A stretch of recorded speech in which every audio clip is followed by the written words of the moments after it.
Will I manage to cover all that I've been guided to share within the time limit? We shall see, because I'm in a somewhat of a hurry. I have work, and let's just start. How about that?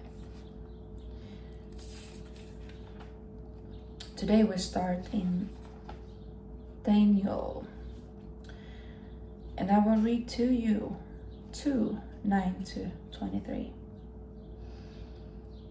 If you do not make known the dream to me, there is only one decree for you.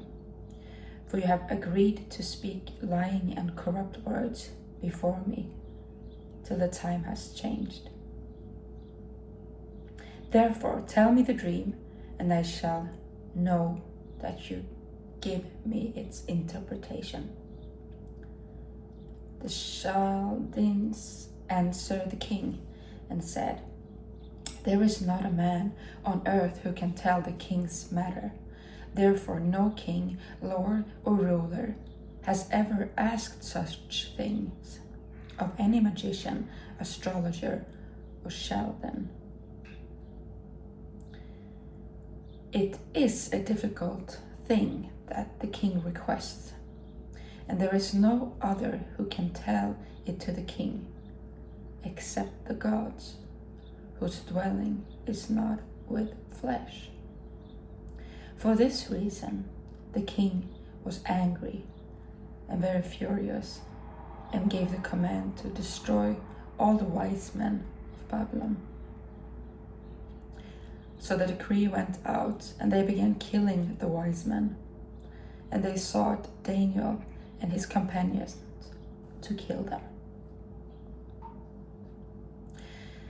Then with counsel and wisdom Daniel answered Arioch, the captain of the king's guard, who had gone out to kill the wise men of Babylon.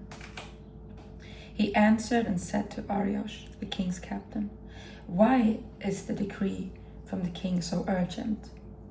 Then Arioch made the decision known to Daniel. So Daniel went in and asked the king to give him time, that he might tell the king the interpretation.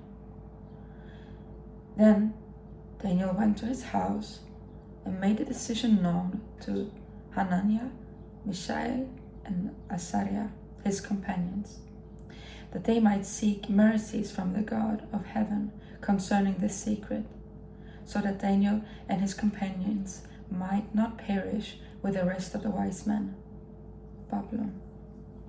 Then the secret was revealed to Daniel in a night vision. So Daniel blessed the God of heaven.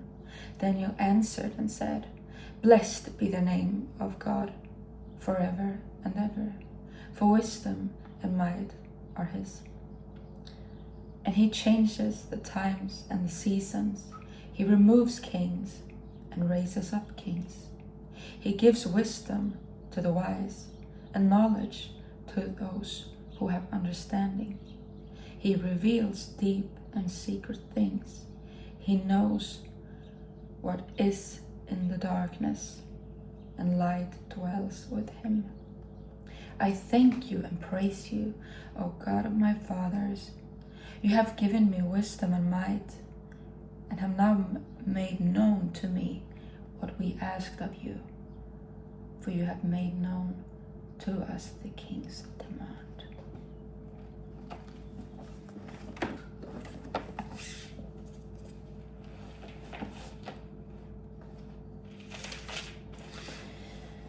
Jag läser samma sak på svenska i Daniel 2:9-23. Om ni inte kan tala om vad jag drömde, kan domen över er bara bli en. Ni har gjort en konspiration att tala om för mig falska och lögnaktiga ting, i hopp om att situationen ska förändras. Tala alltså nu om för mig vad jag har drömt. Så vet jag att ni också kan säga vad det betyder. Astrologerna svarade kungen: det finns ingen människa på jorden som kan tala om det kungen begär. Aldrig har någon kung, hur stor och mäktig han än varit, bett om något liknande av en magiker, besvärjare eller astrolog. Det kungen begär är för svårt. Det kan ingen uppenbara för kungen, förutom gudarna, och det bor ju inte bland människorna. Detta gjorde kungen så vred och rasande att han befallde att alla visa i Babylon skulle avrättas. När påbudet om de visas avrättning hade utfärdats sökte man även efter Daniel och hans kamrater för att döda dem också. Då talade Daniel med kloka, välvalda ord till Ariok, befallhavaren över kungens livvakt, som gått ut för att döda de visa i Babylon. Han frågade Ariok, kungens befallhavare, varför har kungen utfärdat en sån sträng befallning? Då berättade Ariok för Daniel om vad som hade hänt. Daniel gick in till kungen och bad om att få tid på sig, så skulle han berätta vad drömmen betydde. Sedan gick han hem och talade om för sina kamrater Hanania, Mishael och Asaria hur det låg till. Han uppmanade dem att be himmelens Gud visa dem barmhärtighet och avslöja hemligheten, så att Daniel och hans kamrater inte skulle avrättas med de övriga visa i Babylon. Om natten uppenbarades hemligheten för Daniel i en syn. Daniel prisade då himmelens Gud och sa: välsignet är Guds namn i all evighet, för visheten och kraften är hans. Han låter tider och skeden skifta. Han avsätter kungar och han tillsätter kungar. Han ger visa dess vishet och det förståndiga dess förstånd. Han avslöjar det som är djupt och fördolt. Han vet vad som finns i mörkret. Och hos honom bor ljuset. Dig, mina förfäders Gud, tackar och prisar jag. För du har gett mig vishet och kraft. Och nu har du låtit mig veta det som vi bad dig om. Du har låtit oss veta svaret på kungens fråga. And we continue to read in Malachi 2:3-7. Behold, I will rebuke your descendants and spread refuse on your faces, the refuse of your solemn feast. The one will take you away with it.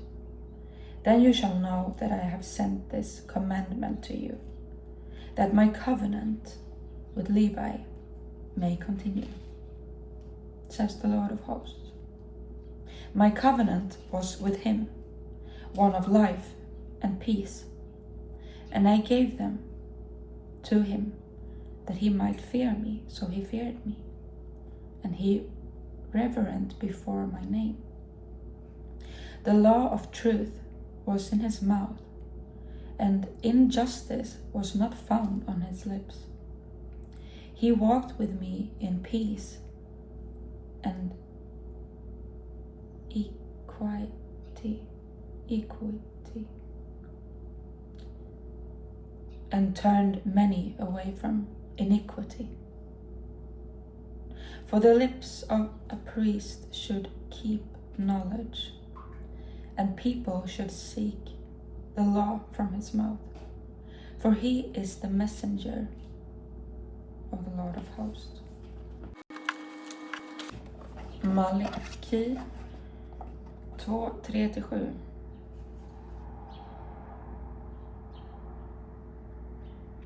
Jag ska gå till rätta med era efterkommande och kasta gödseln från era högtidsoffer i ansiktet på er, och ni ska själva bli utkastade med den.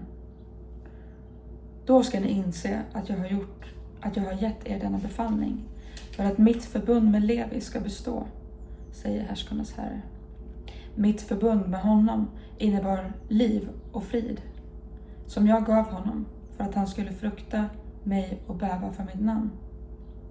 Sann lag var i hans mun, och på hans läppar fanns ingen orätt. Han vandrade med mig i frid och uppriktighet och omvände många från deras synd. Prästens läppar ska bevara kunskapen, och lag ska hämtas från hans mun, för han är härskarnas Herres budbärare.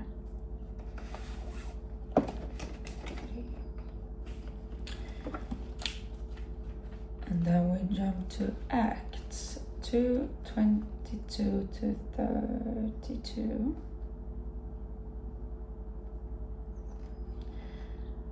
And they listened to him until this word.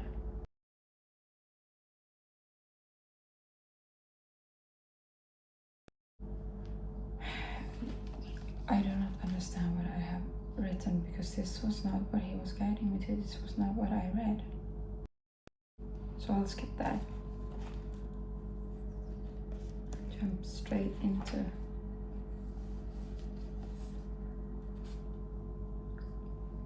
that was just confusing. Okay, cut.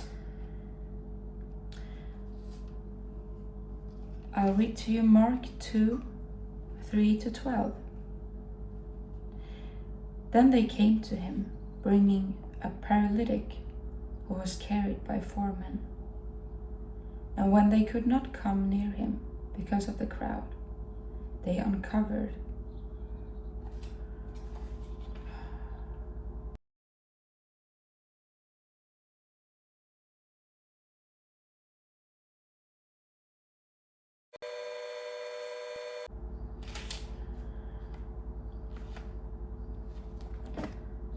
I'm sorry. I do not have the time to share all that I was guided to share, because something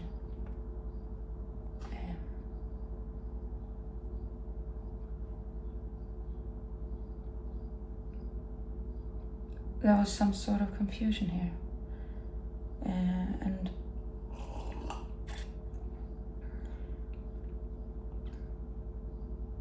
I do not want to rush this. So instead, I do not understand what happened, and I do not have the time to figure it out right now. Didn't I? It's so weird. That is just not the same.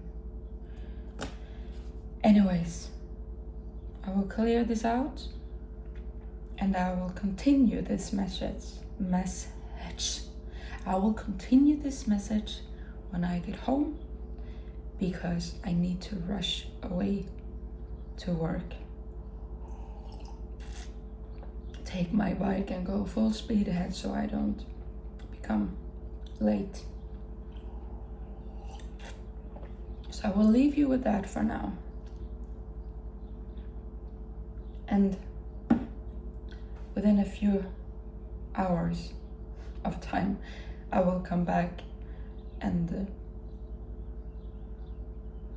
deliver the rest of this morning message. It is what it is. All right. See you later.